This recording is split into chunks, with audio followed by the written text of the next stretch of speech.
Hola amigos, ¿cómo están? Me da mucho gusto darles la bienvenida, como siempre, a su canal cultural. El canal cultural de tu amigo el doctor Pepe Cruz. Me han pedido tantas personas, María Jasso, Josefina Vázquez Hernández, Laura Montiel, José Cermeño. A ustedes les dedico algunos de mis muchísimos alumnos, yo creo que más de 50 de mis alumnos me llamaron, me dijeron, por favor, no los puedo mencionar a todos, pero así colectivamente sí, háblenos de qué pasa con las almas de los muertos en el viaje mítico de las culturas de los pueblos prehispánicos. Y sí, sí lo sabemos. Entonces, es algo que la arqueología y la historiografía en general, la antropología, se han dedicado a esclarecer a través del estudio de las fuentes, como son nuestros códices prehispánicos o coloniales, y a través de otras fuentes, como son las evidencias, los testimonios de los grandes investigadores que hubo en el siglo XVI, que eran esos monjes, esos frailes misioneros, como Bernardino de Sahagún, que dedicaron parte de su vida a dejar testimonio y constancia de cómo era la cultura de los pueblos antiguos, de los pueblos anteriores a la llegada del cristianismo y de la conquista española. Entonces, gracias a todos ellos, a Torquemada, al padre Durán, a Bartolomé de las Casas, y sobre todo a Bernardino de Sahagún, es que sabemos tantas cosas del siglo XVI de Mesoamérica.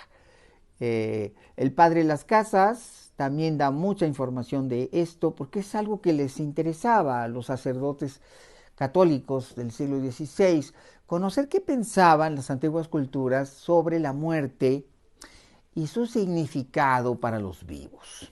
En México se ha caracterizado por esta fascinación por la fiesta de muertos. Y digo fiesta de muertos porque esto podría resultar para los europeos algo patético, algo que asusta, así como una novela gótica, como de espantos, como algo eh, oscuro y macabro.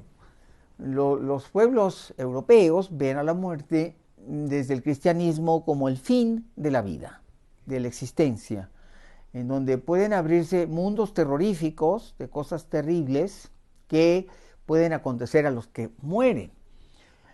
Pueden quedar, recordemos que la visión europea, cuando leemos la Divina Comedia del Dante, vemos que los europeos concebían que había un cielo, había un infierno y también había entre el cielo y el infierno un purgatorio, donde las almas iban después de los muertos, según la creencia cristiana, podían ir, bueno, algunos al cielo, otros al infierno y otros al purgatorio, y ahí podían sufrir de penalidades terribles. Dante es muy explícito cuando leemos la Divina Comedia de qué pasa en cada uno de esos mundos. Los europeos concebían que había 9 atzínferos, es decir, 9 niveles en el infierno, y en el purgatorio también otros 9 niveles. Y en el cielo había 9 cielos diferentes, o sea, también 9 niveles del cielo. Esa era la visión que tenían desde Dante, los europeos, de qué seguía después de la muerte. Pero todas las sociedades antiguas han establecido que cuando el individuo muere hay una parte de él que sigue vivo, y esa parte que queda viva es el alma. Y el alma de los difuntos todavía tiene conciencia y una identidad. Todavía sigue siendo unívoca, es decir, sigue siendo tú mismo, sigue siendo tu ser, aún después de muerto. Es una creencia ontológica que, que después de muerto seguimos teniendo razonamiento y sentidos. Vemos, escuchamos, tenemos la capacidad de, inclusive se dice, de comunicarnos con los vivos.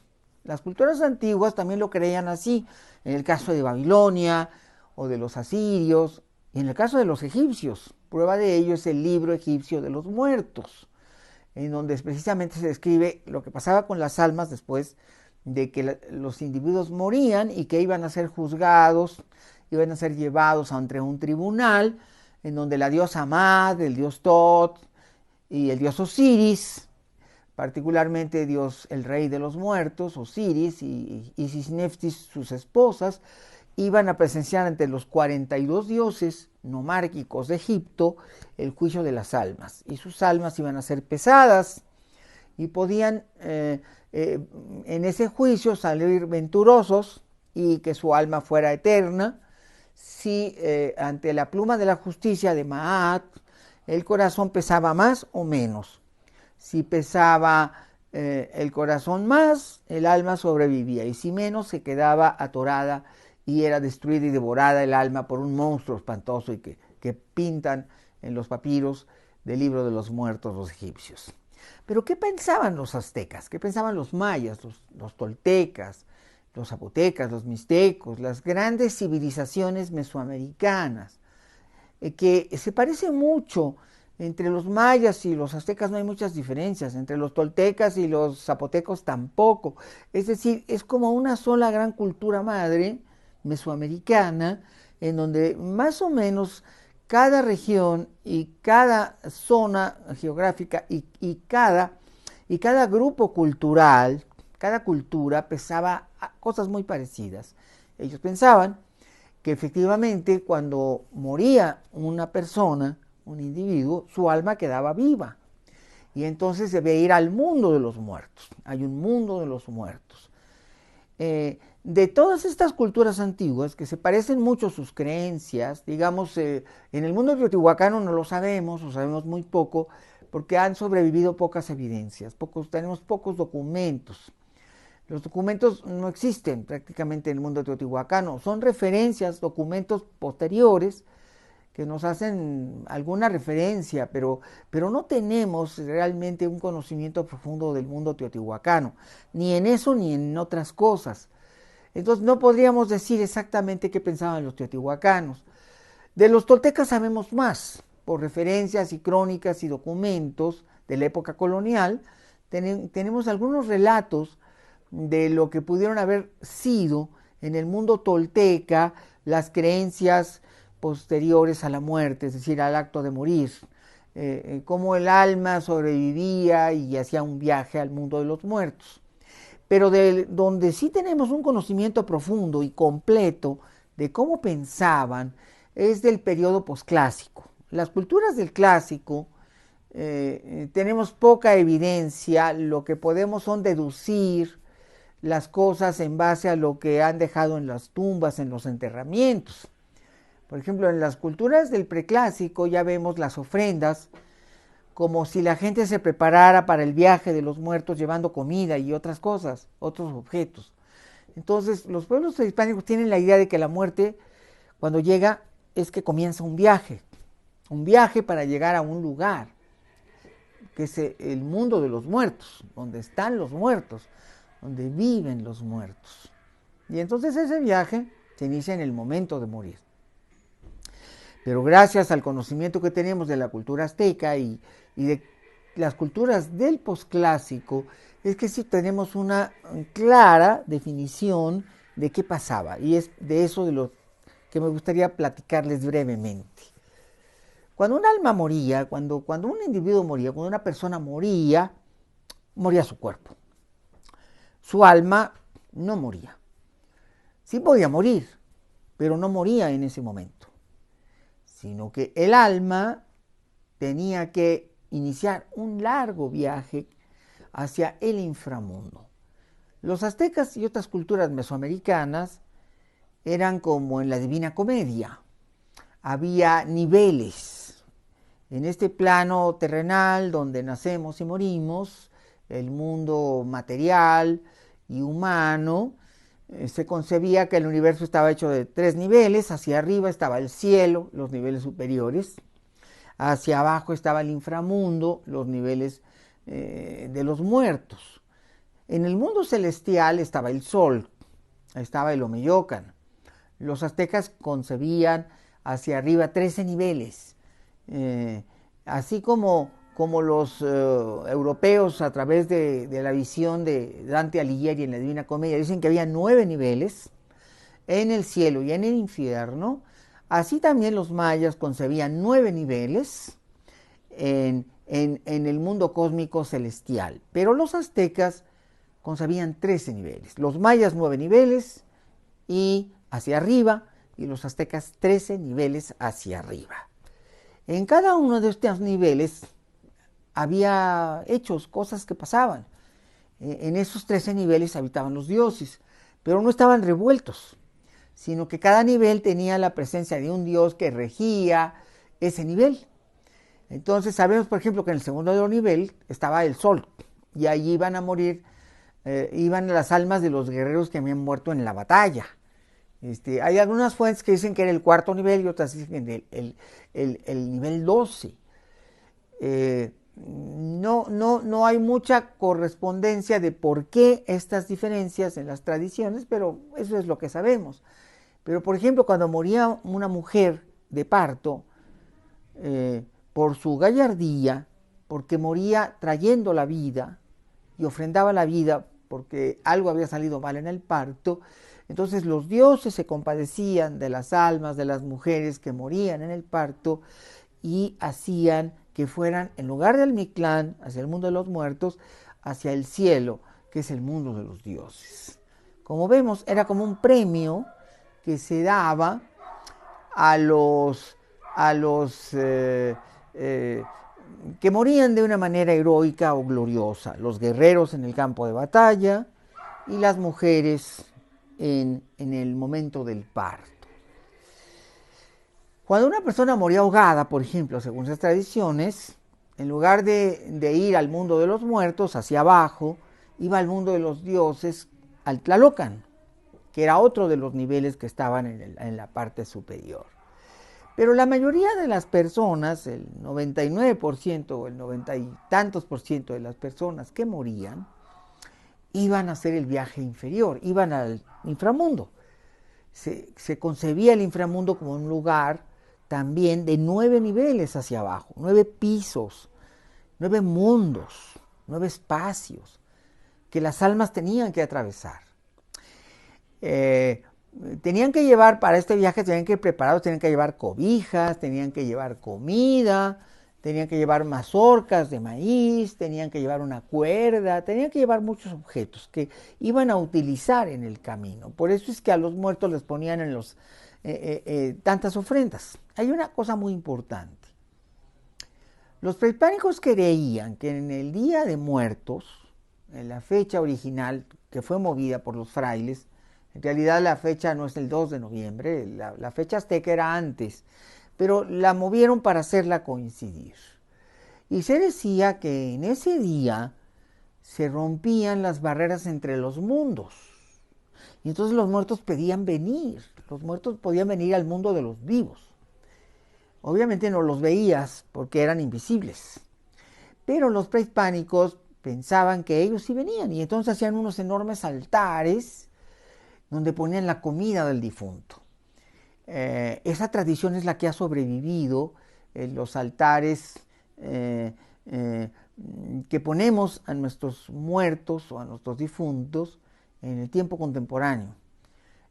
Los altares de los muertos son en realidad ofrendas de comida, de bebida, podemos poner hasta licores, todo aquello que a los muertos que se han ido y que conocíamos les agradaba.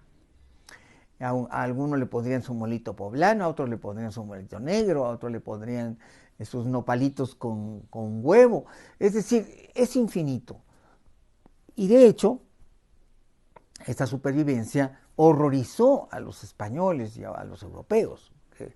Se les hacía terrible que los mexicanos pudiéramos tener y ver a la muerte y convivir con ella, pero la noche del 1 al 2 de noviembre se decía que se rompía la barrera entre los mundos y entonces los muertos venían del Mictlán, venían del inframundo, salían por las oquedades, salían por las cuevas, podían salir por atrás de las montañas, en las grietas, en los cráteres de los volcanes o simplemente en un hoyo que hubiera, por ese hoyo, en un pozo de agua, podían salir los muertos y podían ir a buscar a sus seres queridos y que todavía estaban vivos. Y entonces la ofrenda pues tenía que ser muy solemne, muy completa, debía haber flores, ceras, copal, sahumar, para propiciar que aquello tuviera lugar, y la comida más regia que le gustara a los difuntos. Y esta tradición se mezcló con el folclore hermoso, los colores propios de la fiesta, el negro, el naranja, que representa la vida y la alegría, la flor de cempasúchil, pero básicamente los altares de muertos que ponían los prehispánicos tenían más bien otra flor, que era la cuetlazóchitl, que era la flor roja, que ahora utilizamos para la Nochebuena en el cristianismo, y que era una flor de Huitzilopochtli.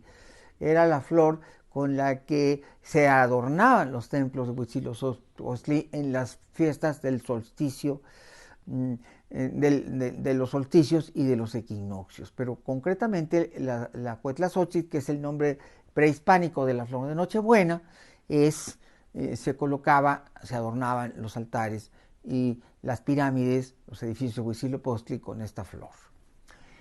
El viaje de las almas se iniciaba de la siguiente manera. Fíjense qué cosa tan bella, tan poética y tan interesante.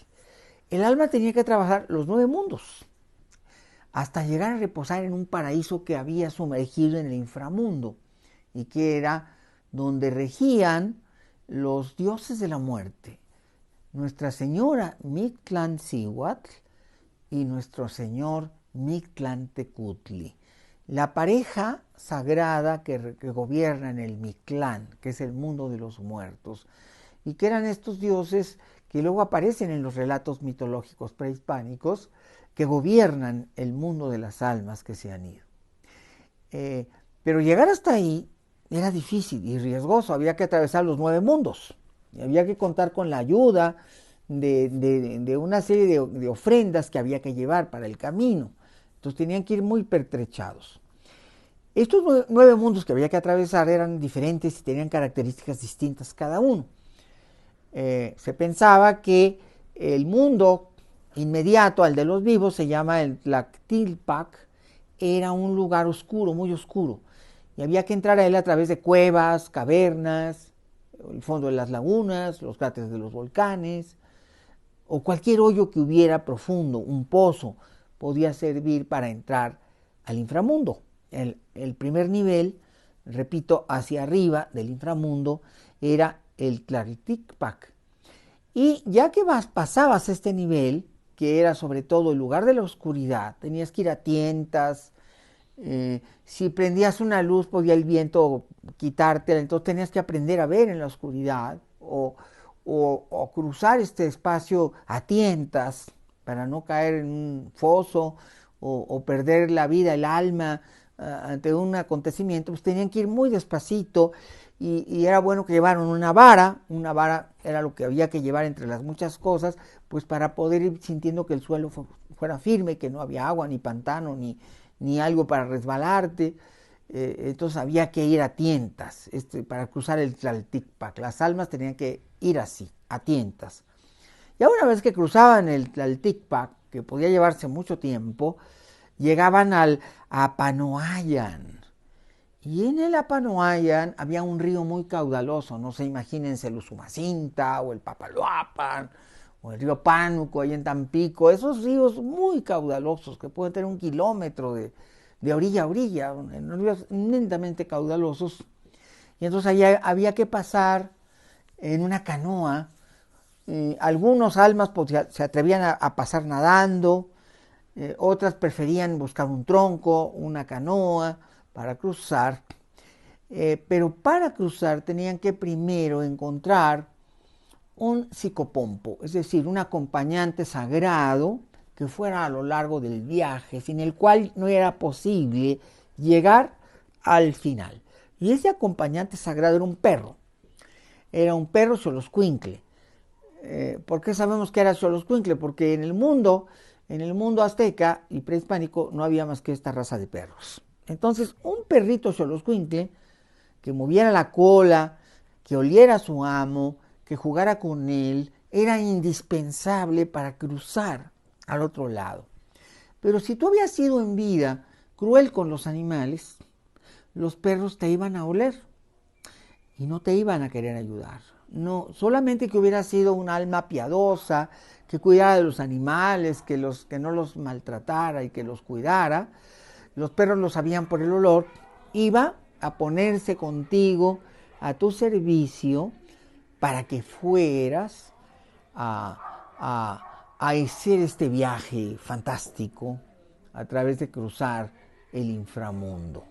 Y entonces ya que tenías tu perrito, pues te ibas con él y cruzabas el río Apanoayan. Y ya cuando cruzabas el río Apanoayan y seguías cruzando, porque había otros ríos, era un país de ríos, pues terminaba esta etapa del viaje y seguías con el perrito y tenías que llegar al tercer inframundo que se llamaba el Tepetl. Y el Tepetl era el tercer inframundo y ahí los cerros se juntaban. Ahí estaba siempre temblando, había desprendimiento de rocas, ahí podías morir aplastado muy fácilmente porque era un mundo en movimiento y lleno de peligros. Y bueno, pues ibas ahí siguiendo tu camino y tratando de que no te cayera una de estas rocas y te aplastara. El cuarto mundo al que había que seguir se llamaba el Iztepetl, el Cerro de las Navajas. Tepetl quiere decir montaña, como Popocatépetl quiere decir montaña que echa humo, Iztepetl quiere decir monte de vidrio, monte de navajas. Y había que cruzar, y ahí el peligro es que todo era navajas en todas direcciones, y si se te caías, pues imagínate, se te clavaban las navajas, si te resbalabas te podías morir, el alma se podía morir, y se caían más de una vez, iban todos ensangrentados y iban todas las almas sangrando y todas las almas dejando un rastro de sangre, porque era muy difícil cruzar por este Cerro de las Navajas sin resultar herido. Entonces las almas cruzaban, tardaban mucho tiempo, llegaban todas mutiladas, había almas que habían perdido la oreja al resbalarse y una navaja se las cortó, otros habían perdido la nariz, otros tenían heridas en el cuerpo, podían perder un dedo, una mano, ¿no? Una cosa terrible. Y finalmente las almas lograban pasar por este lugar y llegaban al quinto nivel del inframundo que se llama Itzehecayan. En el Itzehecayan, lugar del frío y de la nieve, hay que usar la cobija que llevaban. Recuerden que les dije que había que llevar un montón de cosas para el viaje. Entonces te ponías tu cobija y te ponías unos como mocasines de conejo, unas calzas de conejo para no pisar la nieve, y ibas cruzando en medio de este frío espantoso, en esta nieve, y además tenías que llevar, para cruzar este lugar, las mazorcas de maíz en una canasta, porque había una culebra que te podía picar y hacer mucho daño. Entonces la culebra había que darle las mazorcas. Y mientras se la estaba comiendo, tú pasabas. Y así llegabas al sexto mundo, que es el Pancuecuetlatzayan. Y en este lugar, en el Pancuecuetlatzayan, hace mucho viento. Es como si hubiera un huracán permanente. El viento sopla, y era tanto que se llevaba las almas, o sea, las volaba, las levantaba, las impulsaba al cielo. Y luego, pues, podían ser azotadas contra una montaña, podían caer en un mar, podían caer contra las rocas y podían morir las almas. Entonces había que ir con mucho cuidado con el bastón y pegado a la tierra. Pegado a la tierra quiere decir pegado al suelo, pecho tierra, para no levantarse, porque si te levantabas, te llevaba el viento. Entonces tenías que ir pecho tierra, como arrastrándote como una serpiente, para poder sobrevivir en este lugar tan ventoso. Finalmente llegábamos, después de cruzar este espacio, llegábamos al Temiminaloyan. El Temiminaloyan era un lugar donde se disparaban flechas y podían venir de todas partes, porque todas las flechas perdidas en las batallas que había habido en el mundo iban a dar ahí. Y te caían flechas en todas direcciones. Y estas flechas, pues, depende de donde cayera la flecha, te podía matar. Entonces había que pasar este espacio con la ayuda del perrito y llevabas un escudo de madera y lo ponías para que a través del escudo de madera una flecha no te atravesara tu corazón. Entonces tenías que ir poniendo el escudo sobre el pecho para que no atravesara tu corazón, porque si atravesara tu corazón, el alma se moría, ¿no? O el corazón del alma, ¿verdad? Y se moría. Y luego finalmente, después de cruzar este lugar tan peligroso, se llegaba al octavo nivel, el Tecuacuajolayan. Y en el Tecuacuajolayan había fieras, había lobos, había ocelotes, había jaguares, había muchas fieras terribles del mundo mesoamericano, y esas fieras iban a devorar tu corazón.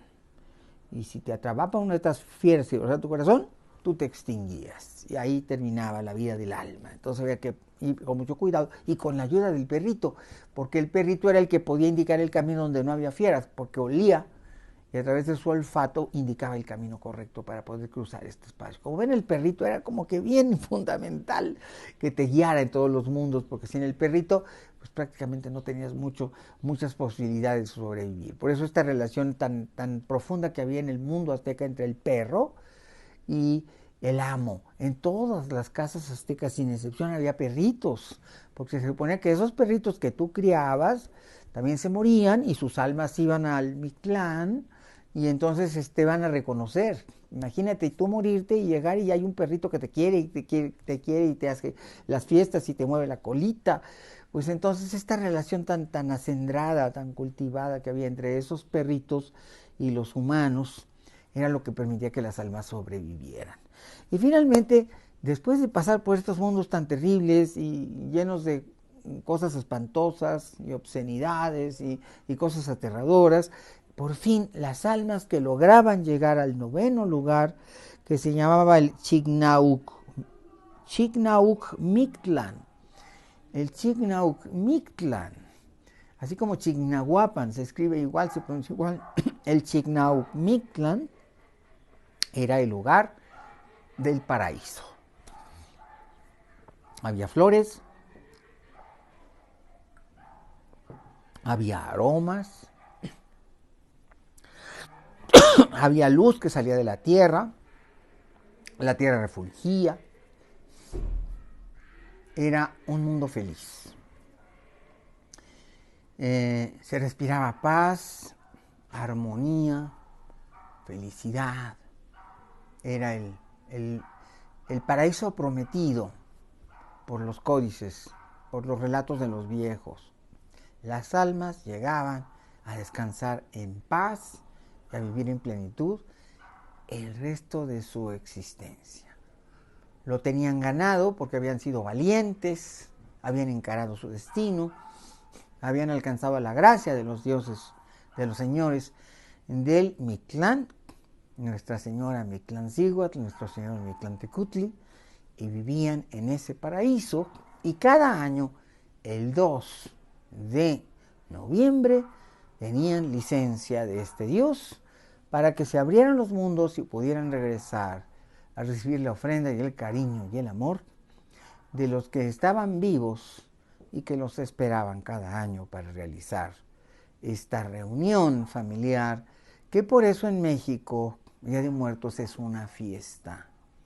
Es la fiesta de los que regresan de ese viaje y de ese inframundo para convivir otra vez con sus seres queridos y volver a estar unidos en el amor de la familia, en el amor del hogar, en el amor de la tierra fresca y olorosa que está en el mundo intermedio y que es el mundo de los vivos. Entonces les quise contar esta historia tan poética y recordar que por eso los mexicanos tenemos estas figuritas de nuestro folclore, nuestro arte, como las catrinas, que derivan de la imaginería del siglo XIX, porque está vestida la calavera de fiesta para disfrutar en la noche de difuntos de esa reunión del amor entre los vivos y los muertos, lo que significa que el amor es inmortal, que nunca muere,